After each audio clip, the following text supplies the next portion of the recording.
क्या Aquaman and the lost kingdom, जो कि एक सीक्वल होने वाली है डीसी के 2018 में आने वाले सुपर हीरो एक्वामैन की ओरिजिनल स्टोरी वाली मूवी की, जिसको एक बार फिर से जेम्स वॉन ही डायरेक्ट कर रहे हैं, वो इस साल की सबसे बड़ी फ्लॉप होने वाली है। आई मीन एम्बर हार्ड और जॉनी डेप वाले केस के सीन के बाद से बहुत सारे फैंस को ऐसा लग रहा था कि भाई एक्वामैन 2 के ऊपर भी इस चीज का इफेक्ट पड़ने वाला है, और जो कि समय के साथ ये चीज काफी ज्यादा दब चुकी है। पर इसके अलावा बहुत सारे ऐसे रीजंस दिखाई दे रहे हैं जिसकी वजह से एक्वामैन 2 यानी कि Aquaman and the lost kingdom जो है वो फ्लॉप होती हुई दिख सकती है। तो हेलो गाइस, आप सभी को स्वागत है सिनेस्पाई की एक और नई वीडियो में। तो आज की इस वीडियो में मैं तुम्हें एक्वामैन 2 से रिलेटेड कुछ ऐसे पॉइंट्स बताऊंगा जिसकी वजह से मुझे ये मूवी बहुत ही तगड़ी फ्लॉप होती हुई दिख रही है। तो डीसी से ज्यादा कुछ की उम्मीद नहीं करते हैं, लेट्स गेट स्टार्टेड। तो भाई सबसे पहले बात कर लेते हैं एम्बर हार्ड की, जिन्होंने 2018 की एक्वामैन मूवी में मेरा का रोल प्ले किया था, जिसके बाद उनका एक बहुत बड़ा केस चला जॉनी डेप के साथ। और मैं उस केस के बारे में तुम्हें कुछ ज्यादा बताऊंगा नहीं, क्योंकि भाई वो बहुत ही ज्यादा अजीबो गरीब चीजें हैं उसके अंदर, और वैसे भी तुम लोग उस केस के बारे में सब कुछ जानते ही होगे। तो भाई इस चीज से जुड़ी सिर्फ ये न्यूज थी कि एम्बर हार्ड ने उस टाइम पे ये चीज बोली थी कि जो एक्वामैन 2 आ रही है उसमें से उनका रोल जो है वो कट किया जा रहा है, जस्ट बिकॉज कि उनका एक केस चल रहा है। और उसके बाद एंड में वो केस हार भी गई, और अभी जाके जो है वो चीजें सामने आ चुकी है कि भाई वो भी इस मूवी के अंदर है। देन इसके बाद भाई डायरेक्टर जेम्स वॉन भी अभी रिसेंटली हॉस्पिटलाइज हो गए थे, सिर्फ इसी मूवी को ऑन स्क्रीन लाने के स्ट्रेस के ऊपर। आई मीन जो प्रोसेस था इस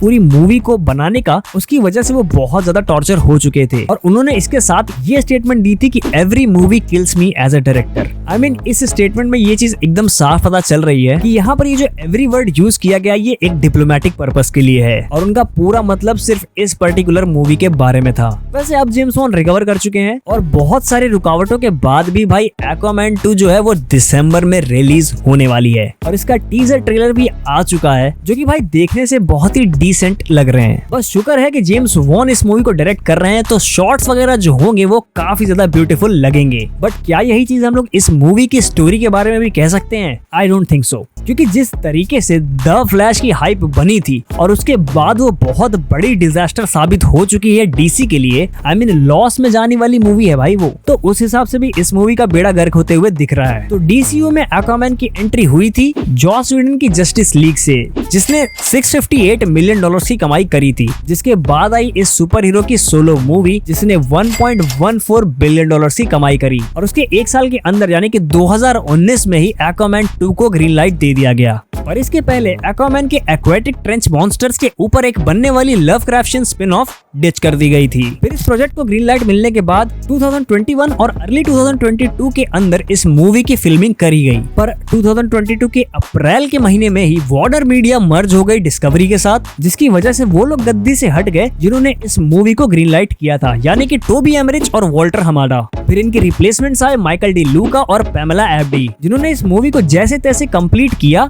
और टेस्ट ऑडियंसेस को स्क्रीन किया। पर भाई असली भसड़ तो उसके बाद शुरू हुई, क्योंकि वहां से जो फीडबैक निकल कर आया वो बिल्कुल भी पॉजिटिव नहीं था, और बहुत लोगों ने तो उसको सिंपल एक स्टेटमेंट में बोरिंग बोला था। फिर पैमेला एब्डी ने ये सारा रायता समेटा, और उसके बाद मोमोआ को लेकर चली गई न्यूजीलैंड रीशूट्स के लिए। वहां पर रीशूट्स करने के बाद फिर एब्डी ने टेस्ट ऑडियंसेस को फिर से मूवी स्क्रीन करी, पर भाई इस बार जो रिस्पॉन्स था वो पिछले वाले से भी ज्यादा बुरा था। आई मीन जो जेम्स वॉन का वर्जन था मूवी का, उससे भी ज्यादा गंदे फीडबैक्स इस बार देखने को मिले। और अभी तक इस मूवी का बजट हो चुका था $205 मिलियन, जो कि ओरिजिनली होने वाले बजट से 40 मिलियन ज्यादा था। पर भाई सारा रायता यहीं पर रुकता नहीं है, इसके बाद भाई वो बैटमैन वाली भसड़ चालू हो गई। आई मीन जो पिछले डीसी स्टूडियो के हेड थे यानी कि वॉल्टर हमाडा, वो चाहते थे कि माइकल कीटन का जो बैटमैन है वो डीसी के लिए निक फ्यूरी जैसा रोल करे। आई मीन हर प्रोजेक्ट में वो कहीं कहीं दिखता रहे और कुछ कुछ क्लूज छोड़ता रहे आगे कंप्लीट होने वाले सागा के लिए, जिसकी शुरुआत वो द फ्लैश से ही करने वाले थे। पर ये सारे प्लान्स चेंज हो गए जब कंपनी के मालिक चेंज हुए, और अब एक्वामैन द लॉस्ट किंगडम को रिलीज होना था द फ्लैश के पहले, जिसपे कंपनी के नए मालिकों का ये कहना था कि वो बैट फ्लैग को देखना चाहते हैं इस मूवी के अंदर। जिसके पहले माइकल कीटन से बहुत सारे एक्स्ट्रा सीन शूट कराने के बाद भी वार्नर मीडिया ने बेन एफ्लेक को बुलाया इस मूवी के शूट्स के लिए, और इसी सब के बीच माइकल कीटन जिस मूवी में होने वाले थे यानी कि वो बैट गर्ल वाली मूवी, उसको भी रोक दिया गया। जिसके पीछे एक बहुत बड़ी कंट्रोवर्सी ये भी है कि टैक्स बचाने के लिए उस मूवी को शेल्फ किया गया। और इतना सारा मैटर होने के बाद एक खबर आती है कि भाई डीसी स्टूडियोज के जो नए मालिक होने वाले हैं वो होंगे डायरेक्टर जेम्स गन, जो कि पीटर सैफरन के साथ मिलकर काम करेंगे और री इन्वेंट करेंगे डीसी यूनिवर्स को। यानी कि एक्वामैन और फ्लैश ये दोनों ही डीसी यूनिवर्स में कहां फिट बैठती हैं ये किसी को नहीं पता था। और इसी सब के बीच वार्नर मीडिया ने फिर से शेड्यूल को शफल कर दिया और एक्वामैन द लॉस्ट किंगडम पहुंच गई दिसंबर में, जिसके पहले रिलीज हुई द फ्लैश, जिसमें माइकल कीटन का रोल था। फिर सबसे पहले जेम्स गन के आते ही हेनरी कैविल को सुपरमैन के रोल से हटाया गया और एक नए सुपरमैन मूवी के लिए अनाउंस कर दिया गया, जिसके साथ ही बहुत सारे डीसी प्रोजेक्ट्स भी अनाउंस हुए।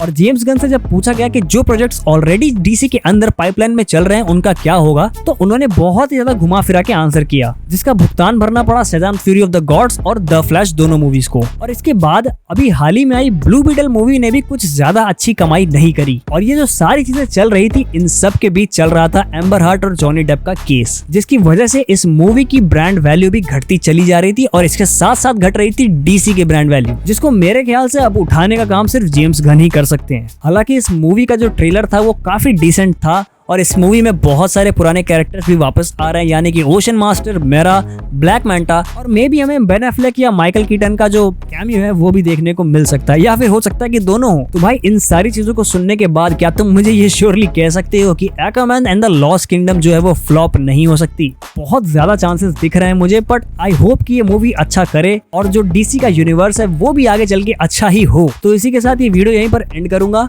और तुम मुझे कमेंट सेक्शन में जरूर बताना कि तुम कौन से बैटमैन का रोल इस पिक्चर के अंदर देखना चाहते हो, बेन एफ्लेक या फिर माइकल कीटन। तो अगर वीडियो पसंद आई तो लाइक कर देना और अगर तुम्हारे कोई दोस्त जो कि डीसी फैंस हो तो उनको मेरी वीडियो जरूर शेयर कर देना और ऐसी मजेदार मूवी एनालिसिस के लिए मेरे चैनल सब्सक्राइब करना बिल्कुल मत भूलना। तो भाई अब मैं भी चलता हूँ, my dog stepped on a B.